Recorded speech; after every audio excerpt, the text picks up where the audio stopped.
Shopify Masters is powered by Shopify, the easiest way to sell online, in person, and anywhere in between.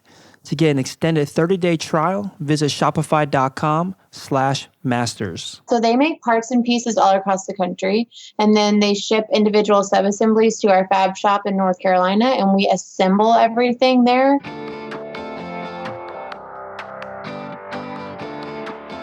Hey, my name is Felix. I'm the host of Shopify Masters. Each week, we learn the keys to success from e-commerce experts and entrepreneurs like you. In this episode, you'll learn how these entrepreneurs determine which product to sell, how to onboard new employees and contractors, and how to encourage customer reviews of your products.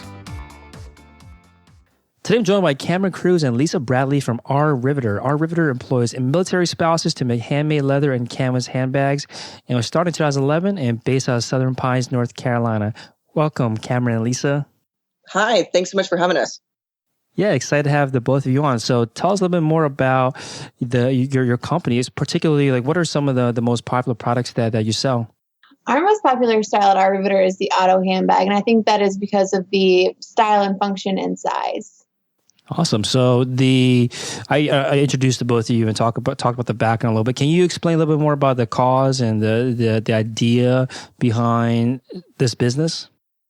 For sure. Yeah. The reason why we started the company was really twofold. As military spouses, we became very good friends over the shared hardship of not being able to find employment as military spouses. So the first issue is moving every 2 to 3 years, and the interviews and the job search could be so difficult. You just see employers taking your resumes and just putting them on the bottom of the pile because they don't want to hire you because they know that you're just going to be leaving. And then the second part about being a military spouse is with those constant moves, just how difficult it can be to have a sense of identity when you have new friends, new employers. You just kind of feel yourself not knowing really who you are anymore. And so that was one of the big reasons why Cameron and I wanted to start this company, is to create a sense of community for military spouses, create mobile flexible income, and just be a source of positive force for the military community. Makes sense. So was this the first business for both of you, or have you started businesses in the past? This was our first venture. Funny enough, it was my first job completely out of college, and one of my first real job. And then Lisa had only had a couple of jobs before that, just moving around with the military so much. I think Lisa had moved 6 times at the time that we had started the company. So we just jumped in with both feet. Mm-hmm. Yeah, it must have been a ton of learning then along the way of figuring out what you didn't know and then figuring out how to learn those skills to operate a business. What were some of the key things that you found most helpful early on to learn? Well, just to kind of go through a few of them, we didn't even, when we decided to start the company, it was the why, and we formulated the business idea of eventually having a national network of military spouses that would be located across the country near military posts and bases, and that they could make the sub-assemblies of the product that we decide on so that they would have mobile flexible income. And so early on, when it was just Cameron and I in the attic, we didn't even know what product we were going to make. And we eventually settled on handbags because they're such a great representation of a customer choosing something to carry with them every day. And we also needed a product that had quite a few parts and pieces to it so that it would support the business model. And so some of the early learning curves were literally how to make a handbag. We've never done that before. So we were in the attic going through prototyping and figuring out the different ways that we can assemble a handbag. And it's just trial and error at every turn for sure. Mm-hmm. I think learning too as an entrepreneur, it never stops. So, it was like a floodgate back then, and it's a floodgate today. I think at every stage of your business, there's always something to learn and something else to conquer. So it was definitely intense early on, but I don't think it's ever slowed down. Right. So it sounds like one of the very first exercises, first things you needed to learn how to do was to discover a product, right? Because like you're saying, you had this cause, you had this idea for wanting to start a business, but no product yet. I think that's a situation a lot of entrepreneurs find themselves in, that they are motivated and passionate to create some kind of life for themselves, but then they're now stuck at this big void of which direction should I go? Talk to us about that process that you walked through to settle ultimately on handbags. And what other products did you find along the way? And talk to us a little bit more about the criteria that you looked at to say, you know what, handbags is the right choice for our business. So what's funny about that is when we first started our Riveter, there were probably 10 different directions we were taking the company all at one time. We were going to make and sell handbags. Military spouses were going to make and sell handbags. You know, it was custom business. There was limited edition involved, which we were upcycling recycled military materials to make handbags. We were selling, new material handbags. So there was so much that we were doing all at one time. And in the last 5 years, I think what we've gotten really good at is paring down to be really good at one thing and not overextend ourselves.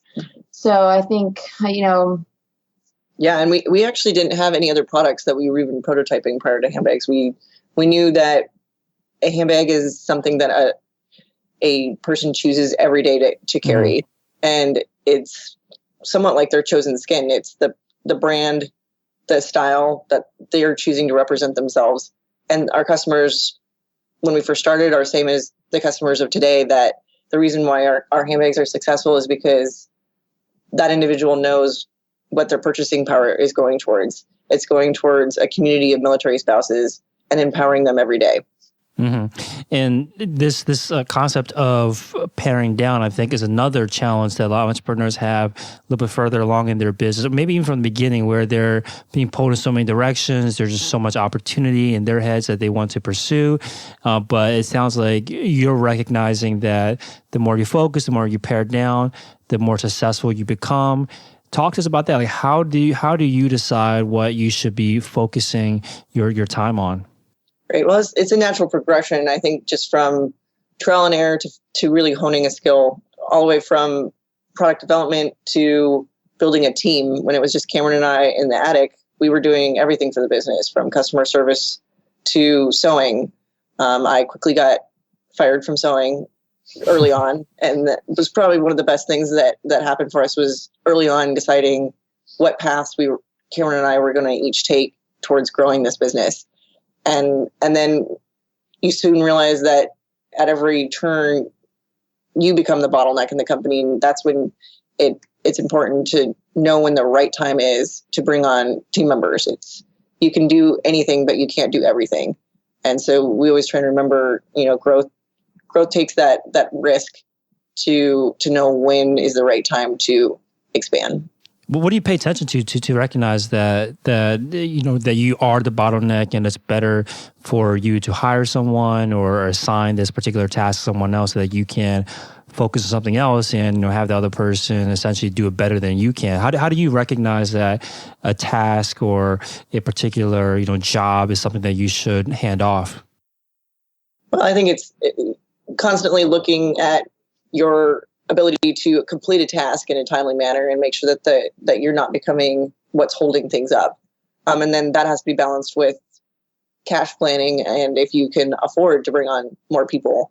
And it's just very important that that that's something you can do, because once it's beyond you and your co-founder, like people are then relying on you for an income, for a daily place in a community.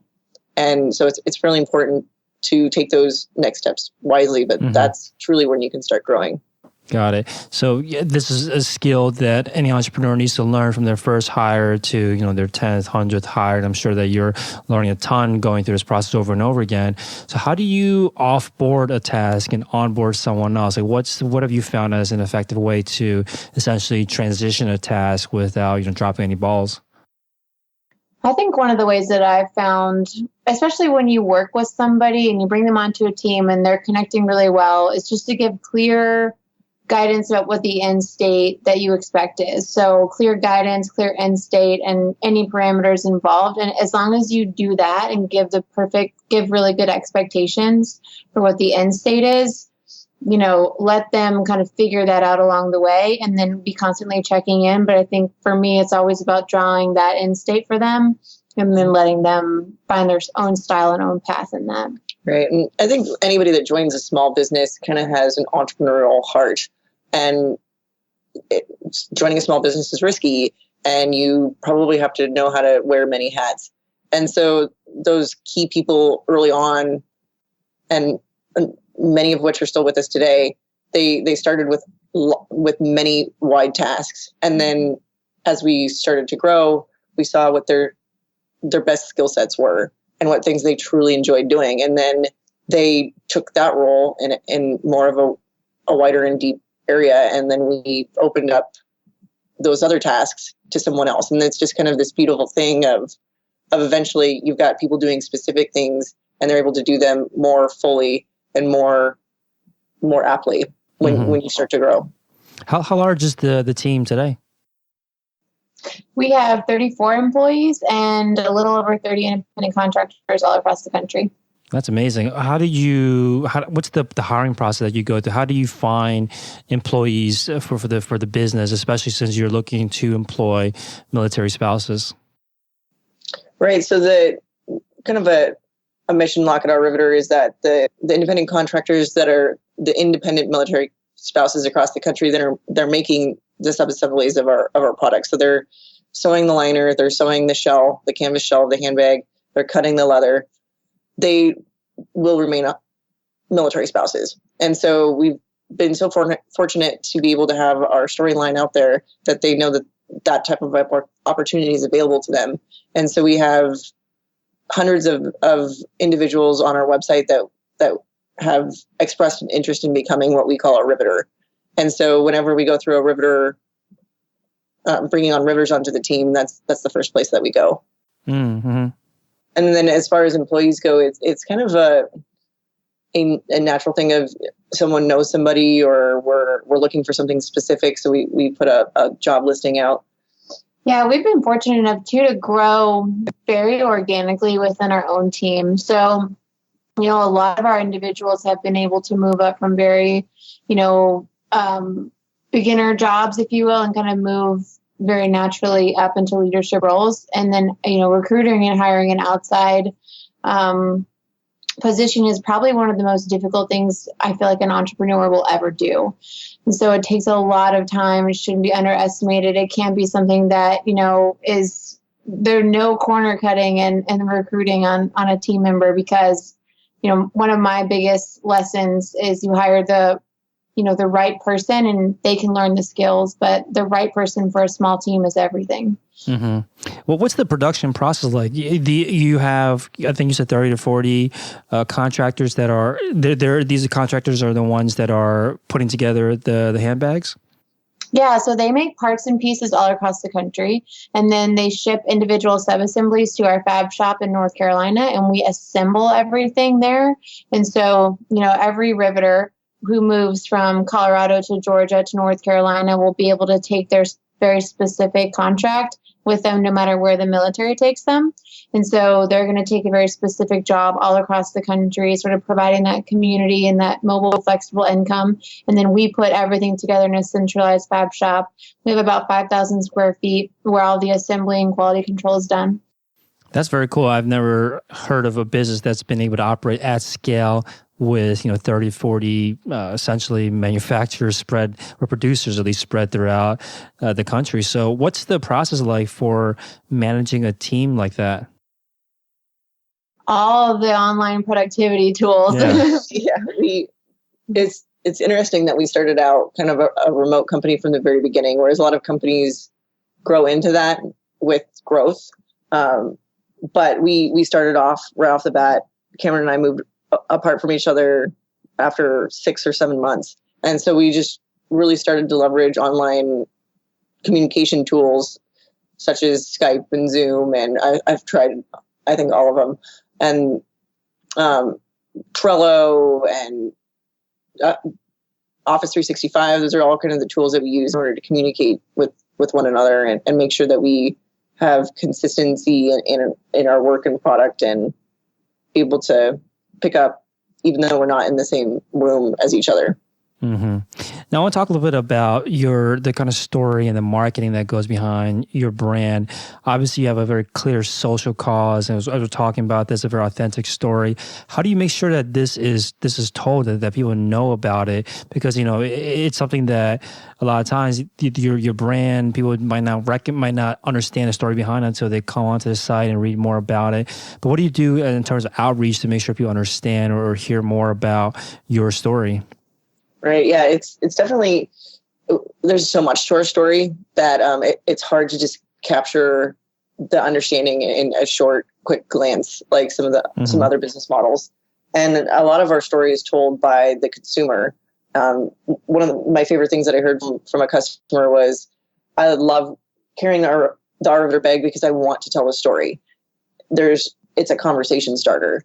And so we see a lot of word of mouth marketing for our company.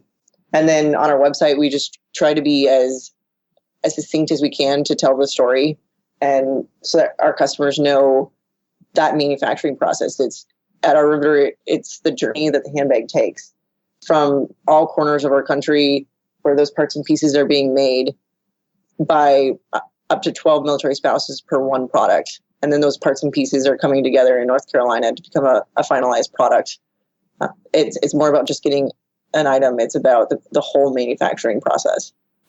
Yeah, that's one of the most important. This is why it's so important to have a cause that your customers in your market are passionate about, because they will be your biggest brand ambassadors. They want to talk about your products. They want to talk about your company and the cause behind it. And what about from your side in terms of like PR? What's the strategy there for you as a company, for you guys as a company, to get the word out?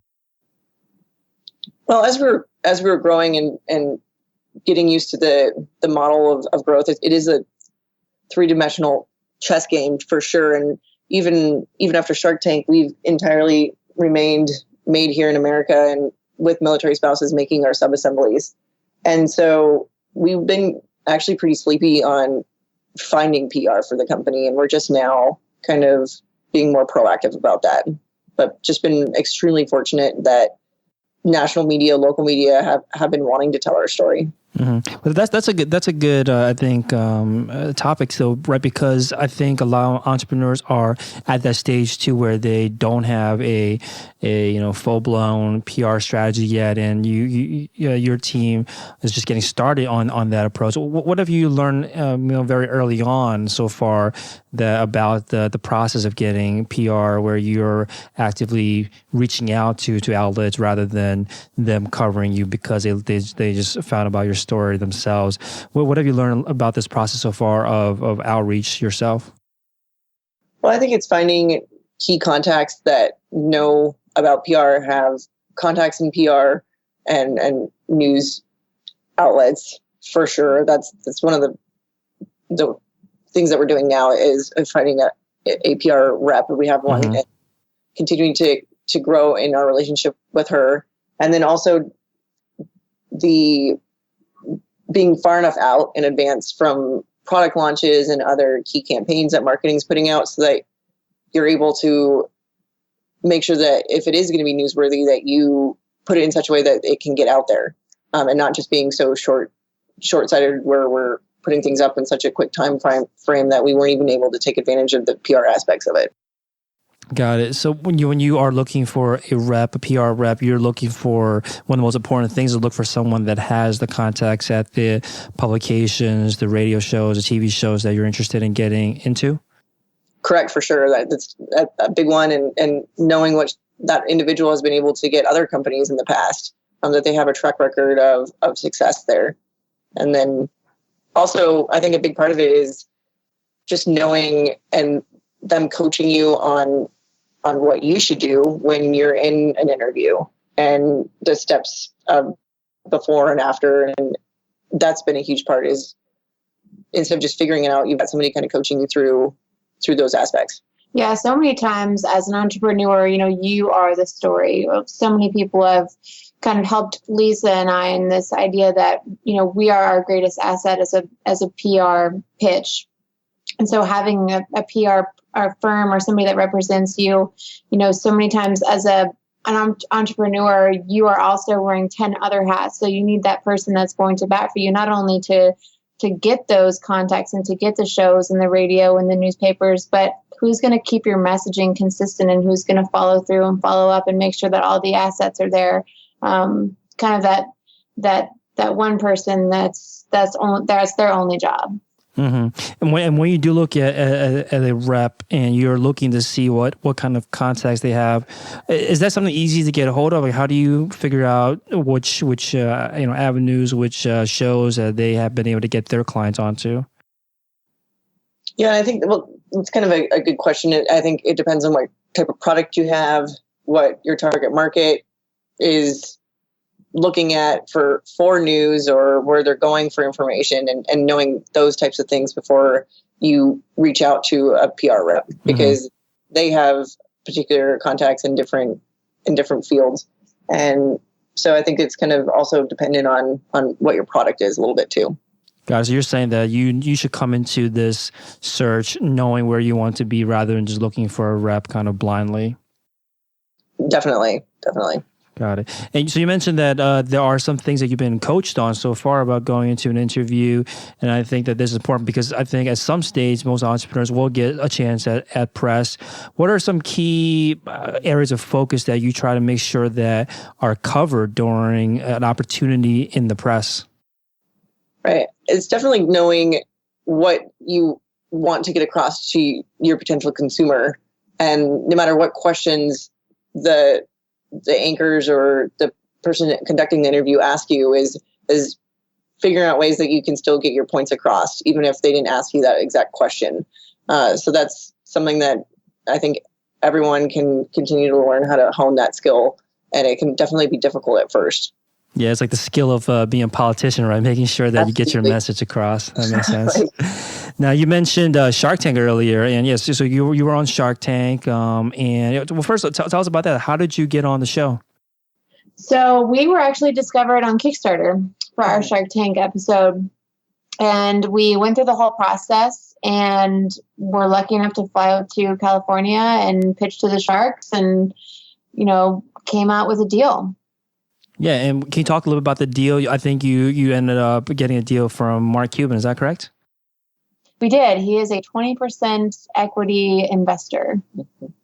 That's awesome. And what's the experience been like working with him? Do you get to work with him closely? You work with his team? What is the process like when you do get to do a deal with a shark like Mark? Right. Yeah. When you have Mark on your team, you also get a whole team of individuals that specialize in different areas of the business. So there's people that can help out with accounting and marketing, and we've really leaned on them for a lot of marketing help. They've helped us with our website in certain areas and social media. And then I think one of the greatest things about having Mark as an investor is his desire to help military families and veteran-owned businesses. Mm-hmm. And so he has 3 or 4 key veteran-owned companies that we really have grown close with and collaborate a lot with and learn from each other. And I think that's been one of the most rewarding business relationships we could have. Yeah, that makes a lot of sense where when you do start taking investment from someone, whether it be as big as someone like Mark Cuban or a smaller investor, knowing where else they've invested, those are also doors or opportunities to work with those companies that they've worked with, especially if they're in the same industry as you. And luckily for your company, you have 4 companies that are in the same industry. So I'm sure there's lots of opportunities to cross promote. Yeah, I think that the amazing thing about veteran companies is it's very collaborative. Mm-hmm. And so Bottle Breacher, Combat Flip Flops, we all talk quite a bit and share success stories, also warn where maybe they've learned what not to do. So I think it's a really great thing to build those relationships, even if they're not in your industry, just right. related in some way. Definitely. Sometimes the best advice comes from outside the industry because no one else in your industry is focused on or has seen it from that perspective. So I think you should certainly, tap any resource you have in other industries. So you mentioned that the team, Mark Cuban's team, helped you with the website. Can you say a little bit more about that? Like, what were some changes that, whether they be big or large, that they recommended you do for your site? I think the big things that they helped with was prepping for our Shark Tank airing, just making sure that everything was tested and bulletproof. One of the best things we did early on was actually get on the Shopify platform. Back in 2011, literally one of the first things we did was start our Shopify website. And we've probably been through like 10 different themes at this point, but it's still the same website from when we first started. And then all these different events that bring quite a bit of traffic that have come to our Shopify site, we've had no problems with. So it was definitely one of the best things we did early on was start our Shopify site. Mm-hmm. Now you mentioned a bunch of different redesigns. Can you say a little more about that? Like, what's your approach when the both of you, when your team sit down and decide to redesign the website? What do you focus on trying to achieve? Well, there's a lot that goes into that. That's a big question, from customer and user experience to, mobile optimization to being able to visually merchandise your stuff. So I think the last redesign that we did, we partnered with a great company who was also specialized in Shopify. And we wanted to make sure that our website was easily understood by our customers from ages 20 to 65, and that it was mobilely optimized, because that's a huge one. Now, I think 70% of our traffic is mobile. So that's huge. So it's something that authentically reflects the brand, but is also easily understood. Mm-hmm. Yeah, some of the big changes that we've made are the navigation bars. We wanted it to be, our products to be more easily searched. So that was a big overhaul, was the navigation. We also moved to Shopify Plus, and I feel like that's been a really good move for us. Just the consistent user experience from browsing all the way through the cart checkout with the Plus platform has been really nice, where you don't get redirected to checkout. So. Right. And so one of the key decisions that you made was to design the site so that it's understood by what sounded like your target demographic. How do you measure that? How do you know that if your site, the copy, the images are speaking to your target customers, well enough? Well, yeah, I think that's something you kind of learn throughout years of business and seeing trends. We really try to make sure that our product can resonate with as diverse of people as possible.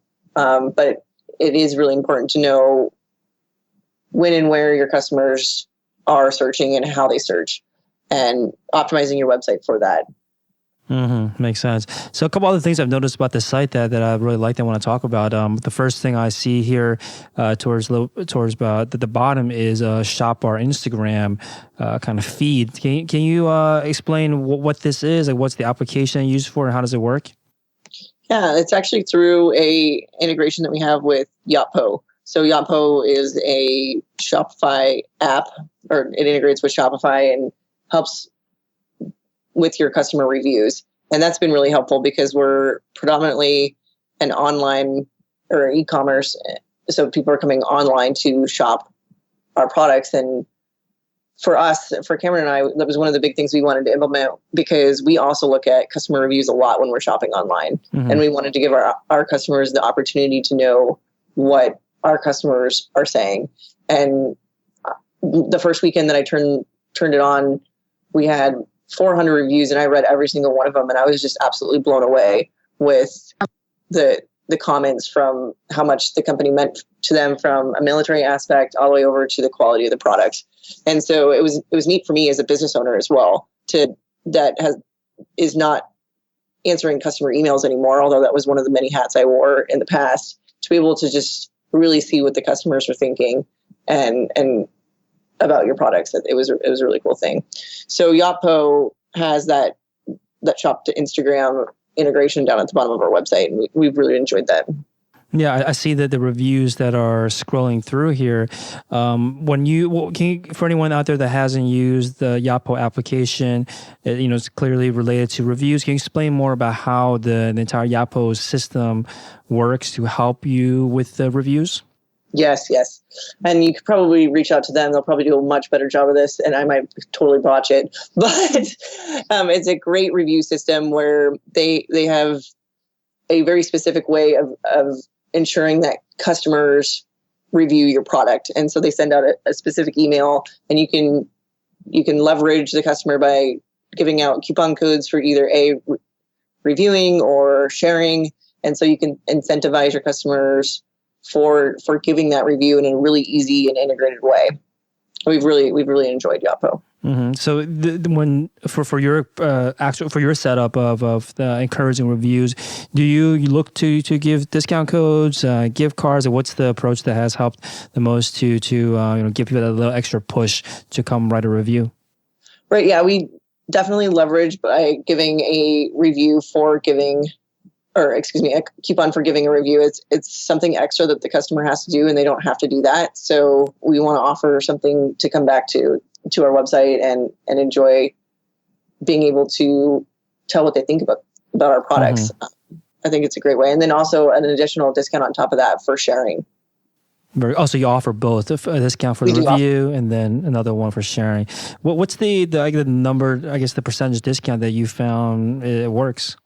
It was 10 and 15%. Okay, so definitely not insignificant. That's pretty definitely a motivating amount of a break for someone to write a review and to share it. For sure. Yeah. So I also saw that, or heard you mention that social media was also another area of focus for the team behind Mark Cuban to help you with. What are some of the changes that they came, or what kind of advice that they offer in that area? Well, they have an individual that helps with Facebook paid ads, and so that's been really helpful because when you're a small company, it's difficult to hire full-time people that know all these different aspects. And so it's nice to be able to leverage the Mark Cuban companies to be able to do some of that for our small team. They also helped us with Instagram and becoming verified. It's been a good relationship. Mm-hmm. And on Instagram or on these social platforms, other than the paid ads, what is the strategy there? What kind of content are you putting out? So it depends on the campaign. And then we also have ads that we call evergreen ads. They're just kind of like the ads that can be shown all throughout the year. And the customer, we can kind of put them in between our more larger, big campaigns. So that's kind of the cadence that we follow with both Facebook and Google ads. Got it. Now, when you mention these evergreen ads, how are they different than the more, I guess, seasonal or more, seasonal ads that you run? Yeah, I would say that our evergreen ads are more about our story and educating the customer on how the products are made. Because without that type of education, no one would know that up to 12 military spouses go into making the product, or that our river has helped over 100 military spouses this year. Mm-hmm. And basically, when you think about creating a targeted or more specific campaign, how do you determine what kind of campaign essentially to design? Right. Well, it kind of depends on what's going on. So if we're going on Fox and Friends, we'll do an A/B test ad. I enjoy watching Fox Network. So there's just, or if we're doing something geographically, we will target people in different areas, and then we'll see the results from that and learn from that for the next campaign that we do. Got it. Makes sense. So now that you have a team of 30 employees, and you said 30, 40 contractors, how do the both of you spend your days? What do you like to focus on during your work days? Mm-hmm. Well, we basically split the company in kind of two directions. Cameron takes operation, product development. I take sales, marketing, finance, and IT. And it's a combination of making sure that we keep our team members and departments all talking and in sync and I spend most of my time on the phone, on Zoom all day long. And then I think the beautiful thing about Zoom is, when someone's in a meeting and when they're not. And so I think a lot of people just sit and watch for my bubble to be green. And jump on it. And that's how I never eat lunch. Now, when it comes to product development, it sounds like the team is constantly working on the next iteration, next product lines. What's that process like? How does a product go from idea generation to actually being available for sale? So it starts with customer listening and social listening. So we have to understand exactly what the next opportunity for our riveter is. And then we get together as a team and decide what version of that we want to put out into the world. And then I have a team in North Carolina that just prototypes after prototypes and tons of iterations and edits and coming back to the drawing board every time we get together and decide we like this about that product or we don't. And from once you get a finalized design with a tech pack and specs, at that point that's where the hard part is, because we have to push it out to all of our remote riveters who then need to be able to master those skills. And then it goes from the remote riveters all the way into our assembly production line. So there's a ton of training that happens in North Carolina. Just getting everybody on the same page. And so once you have produced that product, then we have to tell sales, marketing, and finance and kind of re-update everybody on what we have now. Because I can make the best product in the world, but if our team doesn't know how to pitch it or answer questions about it or understand it themselves, then it's not going to go very far and our customers might be disappointed. So it's just a big, it's a big project, but it's very exciting and it's what I love to do. Yeah, that is a good point that creating a great product can only take you so far. That handoff to the marketing and sales teams and their functions is vital to making sure that it succeeds and it launches successfully. So what's that launch process like once a product is well into development and ready to go to manufacture and go into the production mode? How does it get hand off to the marketing and sales team? So first things first is they all get product. We've kind of started this system where everybody on the marketing, sales, and customer service team will get the product themselves so they can get hands-on and use it and understand it to its fullest extent. And then from there, they'll decide whether or not they're going to do some sort of PR stunts or, early on, we decided what the opportunity was, which means you've decided what the target market for this product is. How are we going to style it? How are we going to merchandise it? Is it something that's just going to run through a holiday season, or is it now part of our permanent collection? So there's a lot that drives that conversation. But as soon as we know all of those different questions, they can start to make smart decisions on the marketing side. It also gets pushed out to our network of brand ambassadors who are a huge part of our marketing department. And these brand ambassadors, they are customers, or how did you get in touch with, or how did you build a team of brand ambassadors? We actually did a brand ambassador search. So we put it out on social and said, anyone that's interested in being a brand ambassador, send in a request and tell us more about yourself and what this brand means to you. So we picked a group of individuals that truly understand and care about growing the brand. And it's been a phenomenal relationship, and it's kind of a community within a community. It's really fun to see those individuals now getting together in cities and taking pictures, and it's a really fun thing to see. And do you look for coverage in the sense that you try to look for somebody in every major city, or what's the approach towards building out a team of brand ambassadors? Right. Well, I think it's a little bit of that.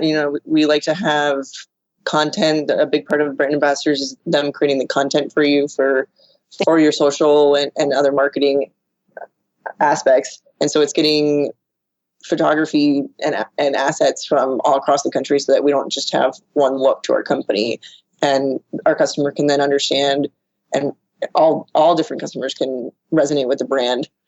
And so that was a big part of it.